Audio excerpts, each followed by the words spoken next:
دوستو السلام علیکم۔ محمود سلطان ہیں جو کہ آج کل دوحہ میں قطر میں مزے کر رہے ہیں۔ انہوں نے ایک سوال بھجوایا ہے، آئیے پہلے وہ سوال سنتے ہیں اور پھر آ کر جواب دیتے ہیں۔ السلام علیکم عبد الباسط صاحب، میرا نام محمود سلطان ہے اور میں دوحہ قطر میں رہتا ہوں۔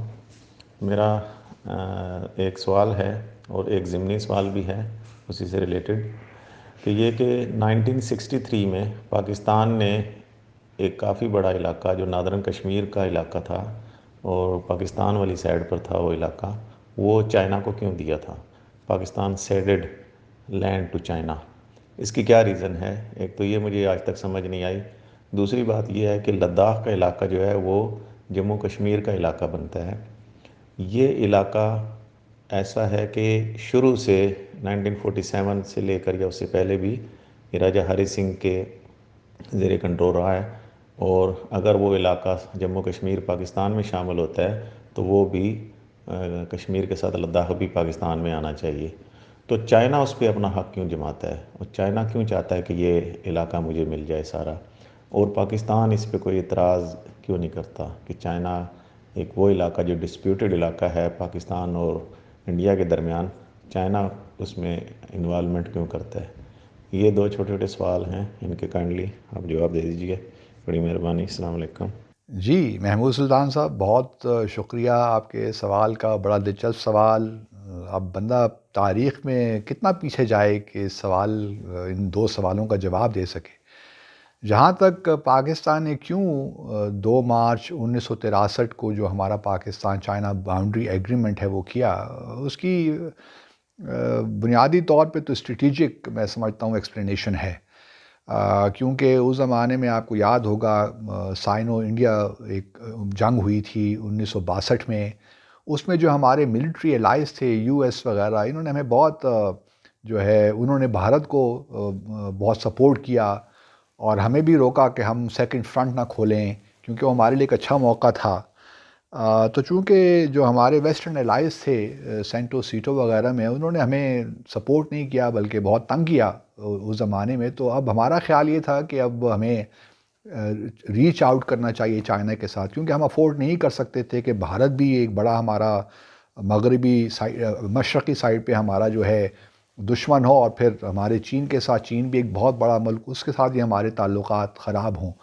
تو اور چونکہ چین اور بھارت کے درمیان ایک معاملہ گڑبڑ تھا، تو جو دشمن کا دشمن ہوتا ہے اس کے ساتھ دوستی کر لینی چاہیے، یہ ایک بنیادی اصول ہے۔ تو ہم نے یہی سوچا کہ بھارت کے ساتھ تو دوستی ہو نہیں سکتی، مسائل بہت گھمبیر تھے، گہرے تھے، تو ہم نے پھر سوچا کہ چین کے ساتھ ہم کر لیتے ہیں۔ اب چین کے ساتھ جب ہم نے یہ معاہدہ کیا تو یہ بھی یاد رکھیں کہ بڑی، میں سمجھتا ہوں کہ بڑی ماسٹر اسٹروک تھا میرے حساب سے، اس زمانے کی جو لیڈرشپ تھی۔ چین کی جو انوالومنٹ تھی جموں اینڈ کشمیر میں وہ زیادہ ہوئی، وہ بھی ایک پارٹی بنا ایک حوالے سے، تو ہمیں کوئی نقصان نہیں ہوا، بلکہ آپ جو کچھ کہہ رہے ہیں کچھ علاقے جو ہیں وہ ہم نے کچھ لیے بھی علاقے۔ اگر آپ اے جی نورانی صاحب کی کتاب پڑھیے کشمیر میں، تو اس میں وہ یہی کلیم کرتے ہیں کہ ہم نے کوئی لوز نہیں کیا بلکہ پاکستان نے گین کیا۔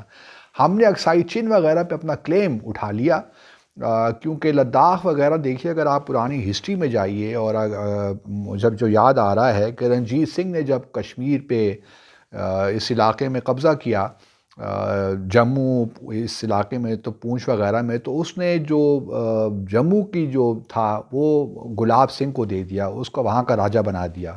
پھر گلاب سنگھ نے بہت سی لڑائیاں بھی ہوتی رہیں، پھر فائنلی امرتسر ٹریٹی ایک ہوئی 1946 میں، جس کے تحت گلاب سنگھ برطانیہ نے گلاب سنگھ کو 75 لاکھ روپے اس زمانے کے، اس کے عوض کشمیر بھی دے دیا۔ پھر وہاں اس سے پہلے بھی اگر آپ دیکھیے تو گلاب سنگھ کے زمانے میں ہی ایک قسم کا اس وقت بھی ایک کوشش کرتے رہے کہ تبت کے علاقہ جو تھا، لداخ بھی جو اس کا حصہ تھا اس زمانے میں زیر اثر تھا، چائنا کے زیر اثر تھا، تو یہ وہاں پہ حملے کرتے رہے۔ زوراور سنگھ بڑا زبردست کمانڈر تھا اس زمانے میں گلاب سنگھ کا، تو یہ بڑی جنگیں یہاں پہ رہیں اس علاقے میں، اور اس علاقے میں ہمیشہ سے یہی حالات رہے کہ کوئی صحیح باؤنڈری وغیرہ نہیں رہی، اور ابھی تک یہی معاملات کچھ آگے ہیں۔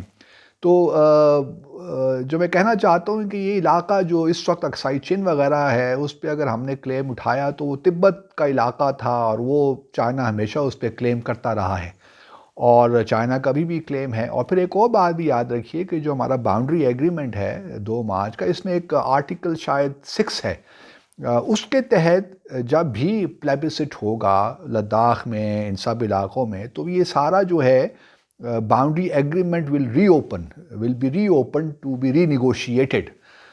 یہ بھی کوئی بالکل سیٹلڈ معاملہ نہیں ہے. جب بھی پلیبسٹ ہوتا ہے، اگر جو کشمیری یا لداخ، جموں، جتنا بھی جموں اور کشمیر کا علاقہ ہے، اگر پاکستان کے حق میں فیصلہ کرتے ہیں پھر تو یہ ایگریمنٹ ری اوپن نہیں ہوگا. لیکن اگر لیٹ سے کشمیری یہ فیصلہ کرتے ہیں کہ انہوں نے بھارت کے ساتھ جوائن کرنا ہے تو پھر یہ ری اوپن ہوگا. اس کے بعد پھر انڈیا کی حکومت جو بھی ہے، بھارت کی حکومت تو چائنا سے ری نیگوشیٹ کرے گی. تو اس میں اس باؤنڈری ایگریمنٹ میں یہ بھی درج ہے.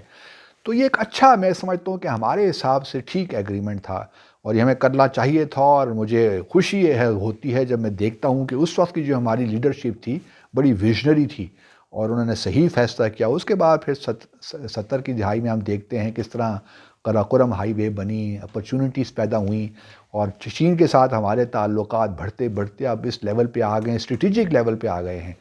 تو یہ ایک ویژنری جو لیڈرشپ ہوتی ہے وہ آج کل نہیں سوچتی، وہ 50 سال بعد دیکھ رہی ہوتی ہے.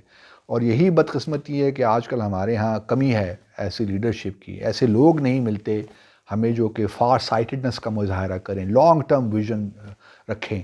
اور اسی لیے حالات اسی طرح ہی ہیں، اور شاید اسی طرح چلتے رہیں ایپیسوڈیکلی، ایک اسٹیپ ادھر لیا، ایک اسٹیپ وہاں لیا اور گزارا کیا. یہ جو گزارا کرنے والا ہے، بلکہ مجھے اس سے یاد بھی آ گیا، ہمارے اسکول میں ایک پرنسپل ہوتے تھے، اللہ تعالیٰ ان کو غریق رحمت کرے، حمدانی صاحب. تو کبھی کبھی کوئی بچہ کہہ دیتا کہ سر گزارا کریں، تو وہ کہتے ہیں ہم گزارا کیوں کریں؟ یہ جو گزارے کا لفظ ہے یہی بہت خراب ہے. یہ ساری پاکستانی قوم کو اس لفظ نے خراب کیا، کیونکہ ہم گزارا کرنے میں لگ جاتے ہیں، چیزوں کو ٹھیک نہیں کرتے، بس گزارا کرتے ہیں.